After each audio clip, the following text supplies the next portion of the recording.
Hey guys, it's Sign here with HobbiesofaMan once again, and today we're doing our wrap-up video for the month of July. Now, I do apologize if you hear a little annoying beeping every once in a while throughout the video. One of the smoke alarms in our apartment is missing a battery or has battery issues, so we're going to have to just deal with that for a while. And, I called the maintenance guys. They said they were going to come by, and it's been 3 hours, so it is what it is, right? But I do have to record today, so I can't wait any longer. So I do apologize for that noise. So let's talk with the stuff that I've been watching this month, and then we'll move on to what I've been reading. So in terms of watch list, it's been a lot of movies mostly, just because that's really what I've been most interested in watching this month. So that's mostly what I'm going to be talking about, but I did want to talk about some shows that I watched as well. So I watched both seasons of Halo. I started watching it with my dad when he was here while my parents were helping us move apartments. And, the show is not that bad. Like, it's not great, but, it scratches that, like, futuristic fantasy, like, military sci-fi type itch that most people have when it comes to science fiction TV shows, right? Like, it's not quite as, well thought out as some of the older shows in the genre, right? Like Battlestar Galactica, or like Stargate or anything like that. But it is still pretty enjoyable, and broadly speaking, it's not horrible. The thing is that as an adaptation of Halo and Halo lore, it kind of fails. It's not very good at doing that, but it is not bad at being a middling, sci fantasy military, science fiction type show, because it's not bad at that. It's just not very good. The thing is that all of the Halo war type stuff is pretty fun to watch. There are two subplots that I don't really care for. That one of them is Kwang. I don't know what her name is, mostly because I didn't give a shit about her storyline. And she is supposed to be some sort of like insurrectionist, normal ass human. And throughout the series, we kind of go back to her constantly, because they need a way to pad out the series so that they don't spend all their money on the actual stuff that we want to see, which is, the Halo conflict between humanity in the form of the Spartans and the Covenant in the form of the aliens, right? So they want to, save some money and minimize the amount of time that they show that stuff. So they come up with these secondary and tertiary storylines that are like Quan and Soren and his family, and like space pirates, and like that stuff is fine. It's like not horrible, but it's not enjoyable, because I'm here to watch Halo and the Master Chief, and every time that you show me something that isn't either of those things, I am annoyed, right? And so like half of the show is enjoyable, the other half isn't, and it fails utterly at being a Halo show. But some of it does look pretty cool. I do like the interaction between the Spartans. I like that they're like autistic military people, but they're not like psychotic most of the time. It's kind of like a weird fine line, because after all of that we understand has been done to the Spartans, you would assume that they're like these very hyper military, like, only made to kill kind of people. And when they remove their emotional dampeners or whatever, they do end up becoming kind of interesting characters, especially Kai. But that doesn't quite work for me, because that's not necessarily what I want out of the Halo show. Now, I did read Eric and Island's Fall of Reach book, and I really like that book. I think it's great. At least the last time I read it, I thought it was great. And that's really what I wanted to see from a first season of Halo, right? These like young people going through the indoctrination process. And I think that would have been better. It would have been a lot easier to deal with, and then it would have led into like the end of the first season being the Fall of Reach, and then the deployment of the Halo characters, and hopefully by that point, the corporation would have gotten enough money necessary to actually give us what we want out of Halo, right? They didn't do that. They just kind of did some work to kind of tell us that stuff happened, but they didn't do it that well. So ultimately, it's like a 7 out of 10 for me. Like, I wouldn't watch it again, but I do have Paramount, and it's like $3 a pop because I'm a student, like for a month. So if you're willing to pay that sort of price to watch 2 seasons of TV, it's not bad. It's worth it. I mean, mostly I have it because I like watching Transformers and the Mission Impossible movies kind of like on repeat. So that's really why I still pay for that service. But let's move on from that. The other TV show that I watched this month was Peacemaker, season 1. And it was really fun, actually. I don't necessarily think it's the best show ever either, but I do think that it manages to fill that, like, The Boys kind of void that I have in my life right now. Like, I don't really like The Boys that much. I think that the storyline is a lot of shock value and a lot of, like, social drama, which I like. But every season, it got worse and worse because they were just trying to outperform themselves in terms of, like, the shock value stuff every time. And in the last season, I thought it was kind of weak, right? However, Peacemaker manages to kind of have that same vibe, that same like, oh, this is real. This is what superpowered individuals would be like. This is how psychotic these kind of like people would be in real life. But also, it's set in like a DC universe to some extent, right? And that's kind of cool. That gives it an edge that The Boys doesn't have. And what happens is that I do end up enjoying it. And the thing is that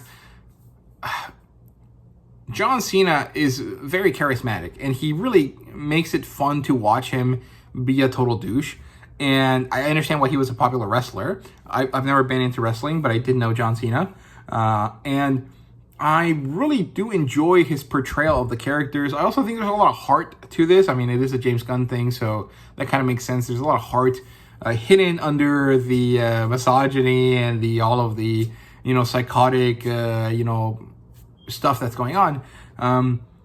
And it was pretty fun. I did like it. And so, with all of that said, I'm not really sure what I would give the show itself. Like, I think it's better than Halo, but I don't necessarily know if it's like an amazing show either. I would say it's probably like a 7.5 out of 10. Like, it's worth watching, but it's not necessarily worth buying HBO Max just to watch it, if that makes sense. Or it's not necessarily worth like going out of your way to find it. It's only if you happen to already have HBO Max that you put the show on. Or if you have a few hours to kill, you put the show on, assuming that you already have HBO Max. But going out of your way to get it just to watch the show is not worth it, in my opinion. And then moving on to movies, I did end up watching a lot of them. So the first one was Top Gun Maverick. We watched this in my house, or in my apartment. This is kind of just a movie that we watch every time my parents hang out with us. Then I watched Thunderbolts in the theater. My parents wanted to watch it, and we, like doing movie theater stuff when we're together, so we went to watch that.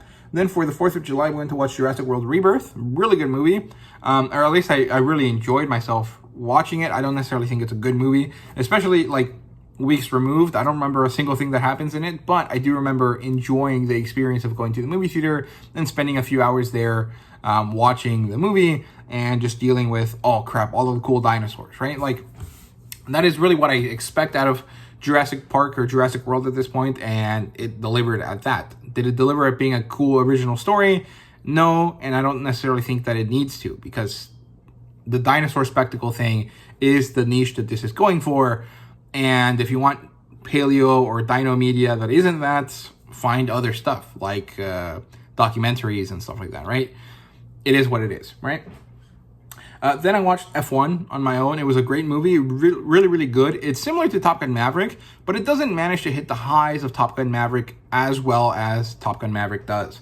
And I think that's because there's a missing element in the F1 story, and that is the family connection. Like, there is a family unit in the movie that is dealing with the difficulties of this sort of high-octane, very, dangerous sport, but it's not the same as, like, the father-son dynamic that we see between Maverick and Rooster in the Top Gun Maverick movie. And so it ends up being a bit different and not quite the same and not hitting as hard as that movie. Then I watched Superman for my birthday. It was a wonderful movie. I really, really enjoyed it. I do think that there are some slight issues with it, mostly in the fact that the movie feels like a series of vignettes that are all related, but are not necessarily one cohesive story, which to me doesn't work. I don't like that as much. However, the movie was really fun. It was really enjoyable. The message of hope and love, and human spirit was great. I loved it. Lex Luthor was despicable, and I really enjoyed that as well. And Guy Gardner and Mr. Terrific were pretty awesome. I really enjoyed everything that happened in the movie. Just felt that there were some weak spots here and there with the way that the story unfolds. It is what it is. It's not necessarily a bad thing. The movie's still pretty great, right? An 8 out of 10, maybe 9 out of 10 if I'm, just finished watching it, something like that. Then I watched Fantastic Four First Steps. I watched this on the 23rd. It was an early screening. I ended up getting that cool lunchbox out of it. And the movie was great. I really, really enjoyed it. I think it's better than Superman because it is one cohesive storyline. It does have maybe bigger negatives, but at the same time, because I have been reading kind of a lot of the Fantastic Four early stuff, it feels very accurate, even if it's not necessarily actually completely accurate. Like, the spirit of it feels very real. And I really enjoyed it. I just like how it works out a lot. The most major issue that I had with it is that the Reed Richards character that we see Pedro Pascal portray feels like a bit too human for my taste. I always think of Reed Richards as a bit more cold and a little bit less, bogged down by human interaction, like he seems to be in the movie. That maybe is an unpopular take, I'm not really sure. I did love the surfing scenes with the Silver Surfer. That was awesome. When they meet Galactus, also freaking fantastic. Loved how it looked. It was so cool. So I really enjoyed that. Then I watched K-Pop Demon Hunters. I watched that on my own. I asked my sister if she wanted to watch it with me. She stayed for a few minutes and then left. And it is what it is. But that was a great movie. I think the soundtrack is really great. The movie concept is wonderful. It's a very fun urban fantasy type story. If you're a fan of Bleach or stuff in that vein, right? Monster hunting in the city with magical powers and, occult magic type stuff related to it, you'll like this. If you like K-pop, you'll like this. Although some K-pop stans are apparently trying to, shit on the movie because they don't like that the movie soundtrack managed to, outcompete some of their actual K-pop artists. But it's a fun movie. It's really great. It's been managing to break records on Netflix for a while. And there's talks of doing sequels for this movie. I hope they don't. I think that this is a proper one and done movie. I don't necessarily think that there's more to explore. Or if there is, it's really more of a prequel type situation than a sequel type situation, if that makes sense. But it was a great movie as well. And then the other movie that I watched this month was G.I. Joe. Rise of Cobra, I think is the name of the first movie. I stopped about 40 minutes before finishing it because I was not that interested in it. But I will say one thing about the G.I. Joe movie is that they did a great job casting the female characters specifically, although everyone seems kind of to fit very well with what character they're supposed to play. But it does manage to have that kind of like Sean Connery Bond, hot lady, that's a femme fatale type thing down lock. Like that side of it is really good. The Baroness, Scarlet, and there's some other female character in that movie, I think. They work really well. Everything else, take it or leave it. It's not too bad. The Duke character is good. His buddy sidekick, the black guy, very bad. The comedy element from him is kind of just boring. It's not very funny. It almost feels like they were trying to do a Bad Boys type thing, and it just didn't work out. But otherwise, it's not bad. So, and now let's move on to talking about the reading stuff that I've been doing. So, I actually managed to read a lot. There's a lot of comic books that I read this month. Mostly just because I have a huge backlog of them, both at my store and here. And so I've been reading through a lot of them as well. And so that's mostly what I've been focusing on. But I did manage to read a few novels, or at least 1.5 novels, and some manga here and there. So let's get started here. Let's start with the novels first. So digitally, I did read about 60% more or less of The Onyx Throne, which is the book that was given to me by Devin Hex. It's right there if you want to see what it looks like. And it's been pretty good. It is supposed to be a harem-lit novel, and that means that it's supposed to fit into a certain kind of mold, right? And it doesn't really. This is more of a fantasy story, a proper fantasy story. Maybe not in the same vein as Wheel of Time or anything like that, but it has that kind of like archetypal guy that's random, that somehow is king, has to go on a journey to become king. That's sort of base plot line, right? There's elves, there's dwarves, there's fantasy creatures, D&D campaign type stuff, but no game elements. There is a certain level of like a cultivation type thing, and there's like a power system. And the reason why I don't think it necessarily fits the haremlet genre tag, even though it does have a harem, aspect built into it, is because the pacing and the importance of the story are held at a different like degree than they are in haremlet. Haremlet, from my experience, is more or less like the modern equivalent of like pulp, right? It's supposed to be fast paced. It's supposed to move quickly. It's good if it has all of the stuff that makes it a good story, but ultimately, as long as you have a character that is pretty easy to self-insert to, and a character that goes through and beds a lot of women and has relationships with multiple of them, and he ends up being the baddest, coolest motherfucker in the book, that works, right? Like, that is the baseline requirements for the haremlet genre. This book doesn't really work on that. It works on a more traditional hero's journey. It follows the Campbellian, thing, and it's enjoyable, and it's cool, and it's supposed to be a set of 3 books, but the pacing is going to be so excruciatingly slow compared to what your average haremlet reader is going to like. And so I don't know if it's going to be a successful book in the genre, but it is a good book, and that take that how you will. If it doesn't succeed in the haremlet genre, there is a possibility that it can be remarketed as like a traditional fantasy story, and that would probably work better. But we'll see what happens there. So I will do a review for it when I finish reading it, and then hopefully in a couple weeks. Not really sure if that's going to be the case or not. It really depends on my schedule going forward, right? So that's that. Otherwise, I did read through about half of this. This is a PI novel. This is The Girl with the Deep Blue Eyes. It follows a character whose name is Doak Miller, who lives in a small town in Florida. He ends up getting called in because a tip has been given to the local sheriff's office, or the local police office. And it turns out that this young lady, who happens to be a really hot chick with beautiful blue eyes, is going to kill her rich husband. And she's kind of like a young, trophy wife type character. And Doak Miller is sent in to try to dissuade her, and then he kind of falls in love with her. And they go on this journey to see what they're going to do about it, right? I've read through half of it. It's a pretty fun book. It's pretty enjoyable, but it definitely reads more like this guy just wanted to write erotica, but didn't have the poetic ability to write well enough for it to be enjoyable for women, so he had to sell it to men. And in order for him to get men to read it, he had to make it read like this, which is like a PI novel. It's very structured. It's very, follow the steps, go through the bits, try to figure out what's going on, and then, every once in a while stop the, investigation in order to get with a woman, and then come back to the investigation, right? It's very formulaic. It's not bad. It's really enjoyable.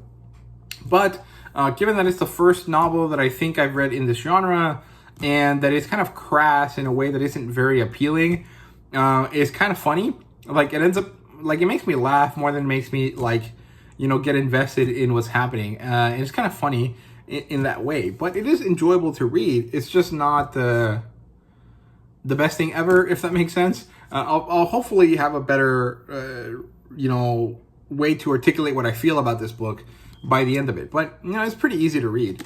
So I don't dislike it. I don't necessarily love it, though. And then finally, we have Almeric by the creator of Conan, Robert E. Howard. And this was great. I read through this in about 2 or 3 days. There's only 200 pages. Very, very accessible. It is a bit, like, the writing style is really enjoyable. It has a very staccato rhythm to it. There's a lot of power and a lot of, like, flow to it. But also, if you're someone that reads mostly modern, like Brandon Sanderson type fantasy, you might find yourself kind of bogged down in the way that Robert E. Howard describes some things.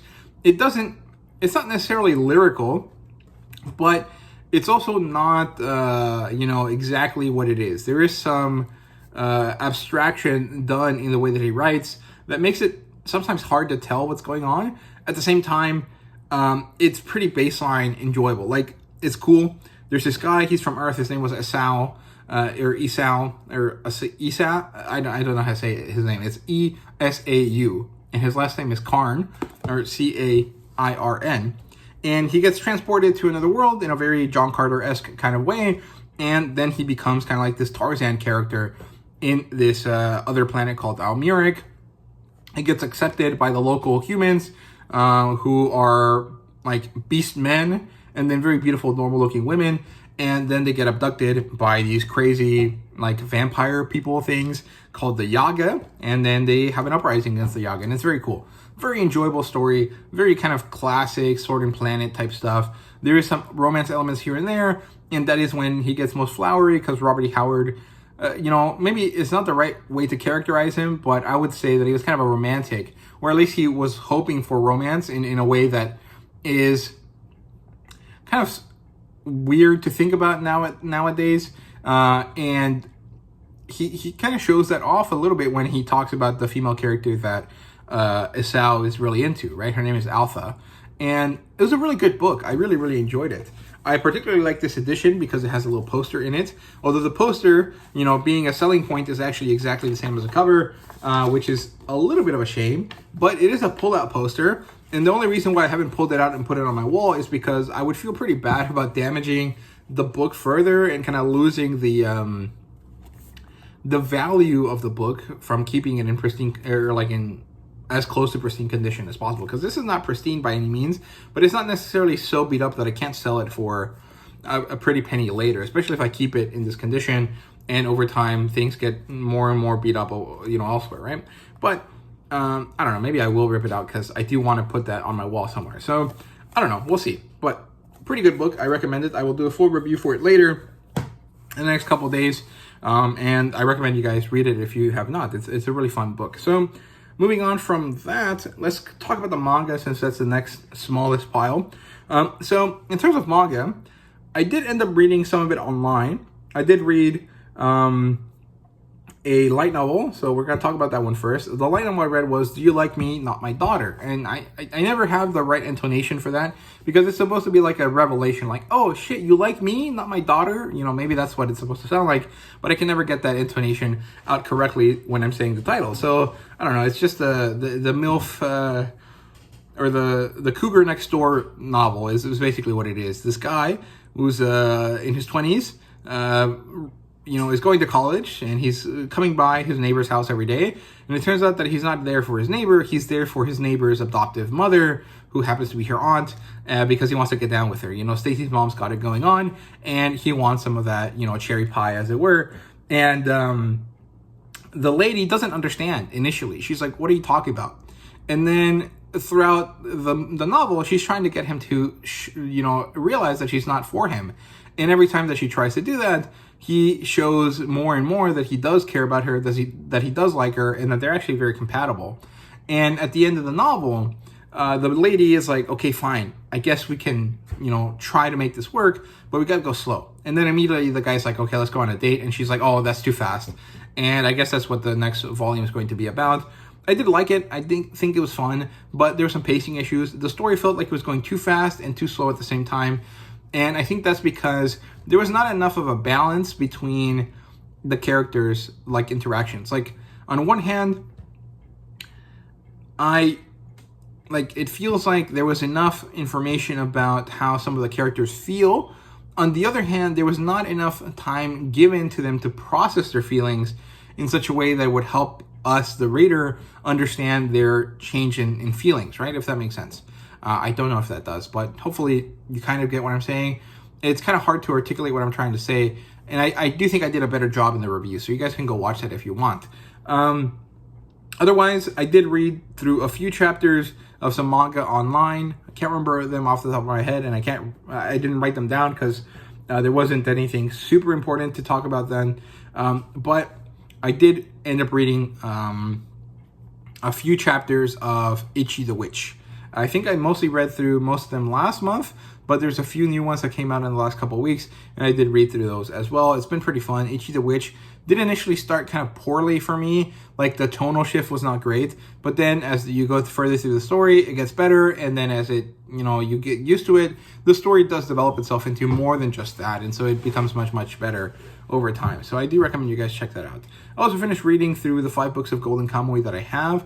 I did read through 1, 2, and 3 previously, and in the first couple days of the month, I did read through 4 and 5. They're over there somewhere though, so I'm not gonna go get them. But I did want to mention them. Beyond that, I did read a few manga. So we have Sora and the House of Monsters #4. I did mention in the last check-in video, so I'm not gonna talk too much about this, but pretty fun. We get the background story about how the dwarves came to be, or like how they came to be people that build houses for other creatures, and that was pretty fun. Then I read Delicious in Dungeon books 7 and 8. My sister got me for this for my birthday, and then I got this for myself, and I'm very happy about these. Very, very nice. I really like the story. It's up until the middle of volume 8 where the story stops being related to the anime. At this point, we are past the anime, and it's pretty interesting. Mostly it deals with Kabru and the Canaries, I think is what they're called, like the special elf force showing up and going to the dungeon, and then realizing that stuff is worse in the dungeon than they thought, and what that might mean going forward.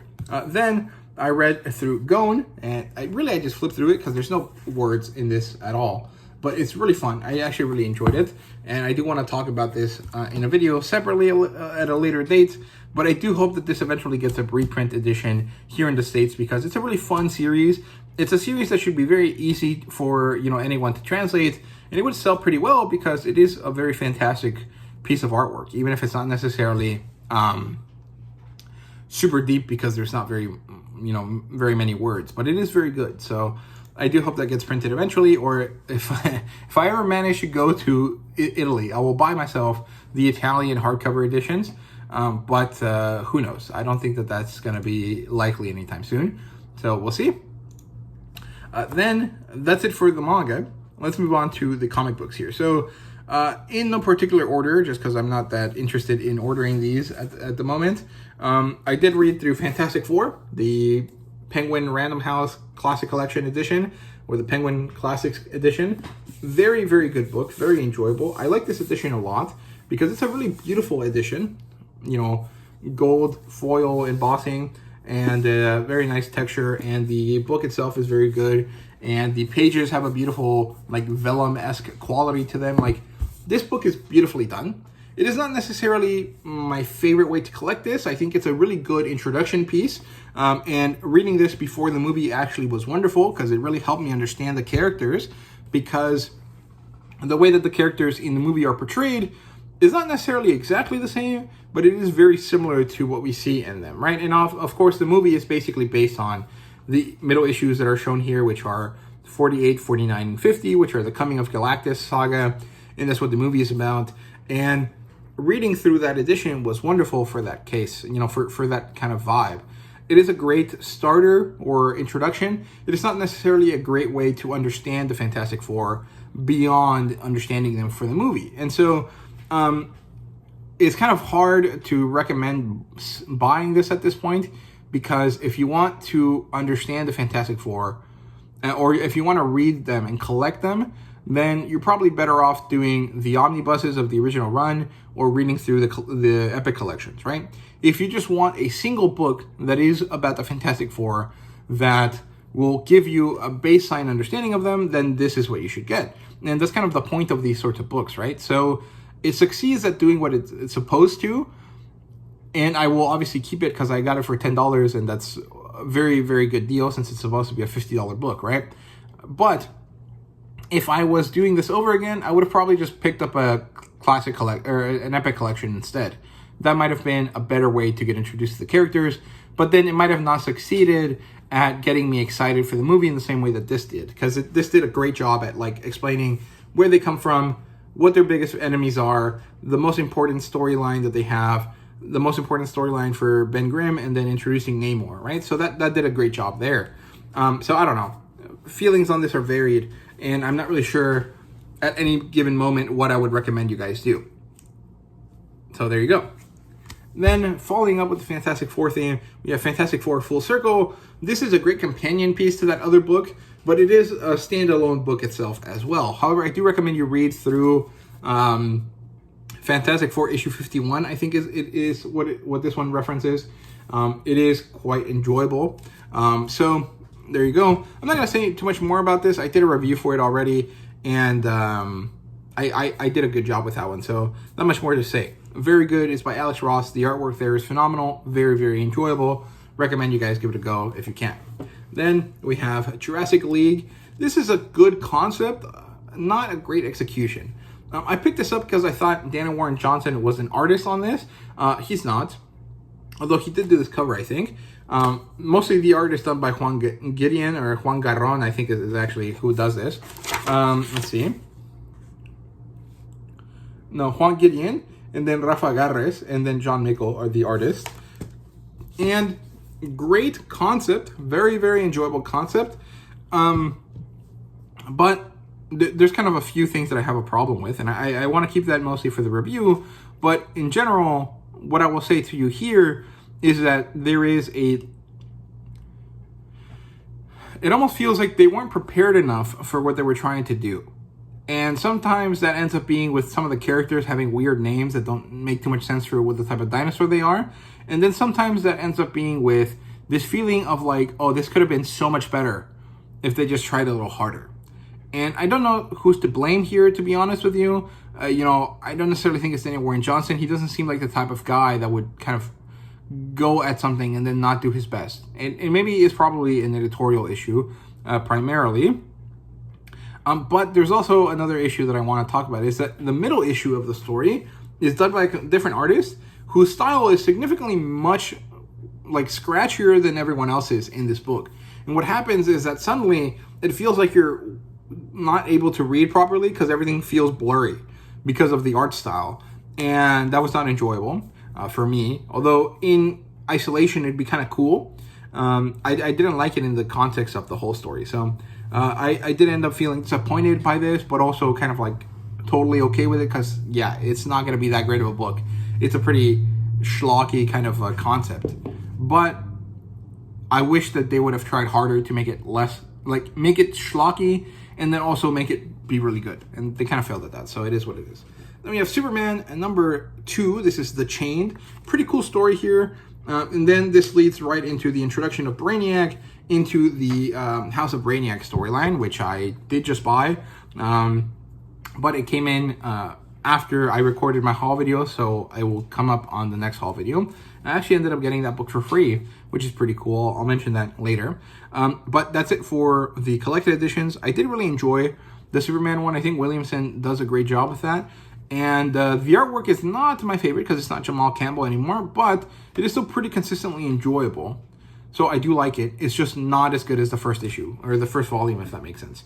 And then moving on to the singles, we have Ghost Pepper. Very good story here. This is a great start to the series.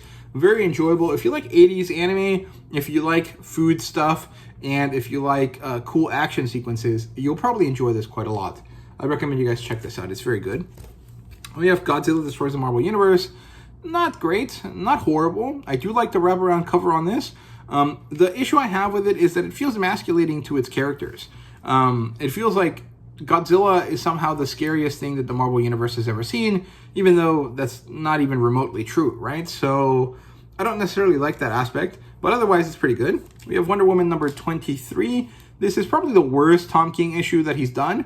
And, you know, there's been a few stinkers here and there. I think broadly speaking, I do enjoy this story a lot. But out of the 23 issues so far, maybe about 3 or 4 of them have been kind of bad, in my opinion. And this is probably the worst one out of those, because they go to some weird, like, gulag that's run by the Mouse Man, and everyone just says Mouse Man, and it's just stupid and really ugly and ridiculous, and I don't really get the point of it.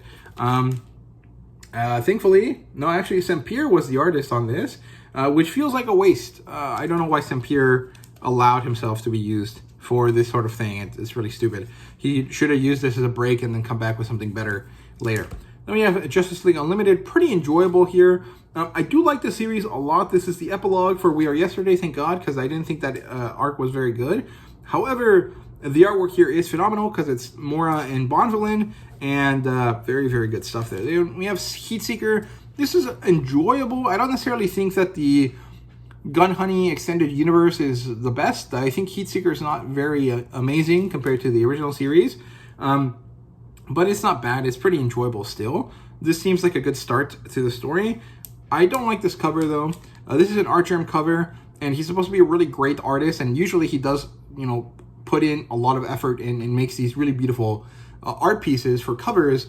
And in this one, I feel like, you know, Titan or Hard Case Crime, as it might be, got a bit swindled by this guy, because this is probably the worst cover of his that I've seen. The lighting situation here with the, you know, character hiding in between the spotlights is pretty cool in concept, but it makes it look unfinished because the rendering feels like it's not done, and I don't like that. I'm sure it was on purpose, so he wouldn't have to finish the rendering, and that's kind of shitty. And Titan publishing that feels kind of weird, because it's like, dude, you guys try your best to make the most exciting hot covers, and, you know, well, actually, that's not true. Sometimes, specifically with Heatseeker over Gun Honey, they do kind of end up picking covers that are not really that good, and that is much more noticeable this run than previous runs, but it is what it is. Witchblade number 12, really good. The ending here was awesome, very interesting, and we do have the introduction of the Angelus in this one, which is pretty cool. Transformers 22, The End is Near, very enjoyable. I like the interaction here between Megatron and Shockwave. I think it was Shockwave. I don't like this cover though. I think it's kind of a waste of space, mostly this part at the top, but the book itself is pretty good. We have Satana, number 6. This is The End. This is wonderful. I love Jamal Campbell's artwork, and I love all of these covers. I did want to get the Frank Cho edition as well. Sadly, I did not get my hands on it. It's a big shame, but it is what it is. It's not a big deal. Absolute Superman, number 9. Very good. I do enjoy this. Ra's al Ghul shows up in this one. He ends up being the guy that runs the Lazarus Corp, which makes sense. But also, he ends up saying something that is kind of weird. He talks about bringing his son back, and this refers to Superman. I don't know how that's happening. Very interesting to see, but we don't know anything more than that, so we'll see what happens in issue 10. We have Justice League number 8. This is the previous issue to the one I showed. Amazing cover, not a great issue. Giant Size Wacky Races, amazing cover, okay issue, not too bad, not too good, just kind of middling. However, I was curious because I used to watch this as a kid on the Hanna-Barbera channel. It was called Boomerang, and I did enjoy it, so I wanted to read through a comic book based on it. It's not bad. It's not great either. It is what it is. We have Marvel Swimsuit Special. This is Friends, Foes, and Rivals. And great wraparound cover. Not a great book. It was fine. The pinups are actually quite good, but the storyline that they came up with is not very enjoyable. Solomon Kane number 4, awesome stuff. Very, very good series.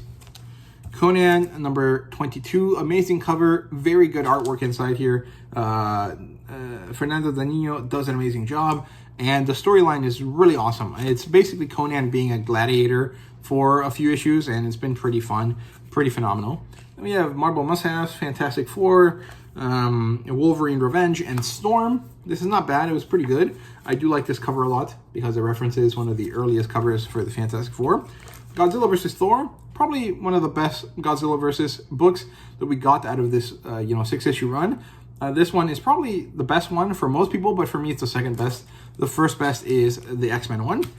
Ultimate Spider-Man number 18, very good. This is coming to a close here soon, I think with issue 24, which is a bit of a shame because I do like reading monthly Spider-Man, but last time I tried to do that with the main series, it was kind of garbage. So we're not going to do that anymore. Then we have Lilith number 4. Okay story, pretty fun. It's almost over, so I'm going to finish collecting it. And we have Trinity, Daughter of Wonder Woman, pretty good book. I love the artwork here. The storytelling is fun, but it's mostly just kind of like, having fun for the kids, mostly. Savage Sword Conan number 9. Amazing, amazing book. Really enjoyed the story here. The backup story was not as good, but it wasn't bad. And the pinups were pretty cool as well. And then we have the big honkin' chonker of a book here. We have Superman Treasury 2025, A Hero for All. This was great, very wonderful, quite like this a lot. I think that this is a go-to book. The only thing is that I wish this was a square-bound book. I think it would have been better, but at the same time, maybe it would have been worse because it would have been harder to open the book itself. So I guess it's fine, but they probably should have gone with a harder cardstock for the cover. Overall, though, very phenomenal. I did enjoy all of my reading and all of my TV watching this month a lot. I had a great time. This was a great birthday month.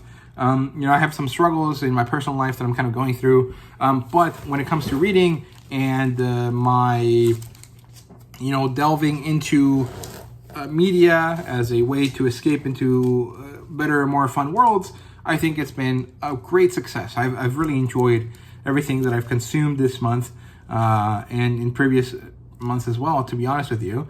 But this one was definitely a highlight. All the Superman and all of the Fantastic Four was really great. So yeah, those are my thoughts here for this month. Let me know what you guys read down below. Thank you guys very much for watching, and see you guys later.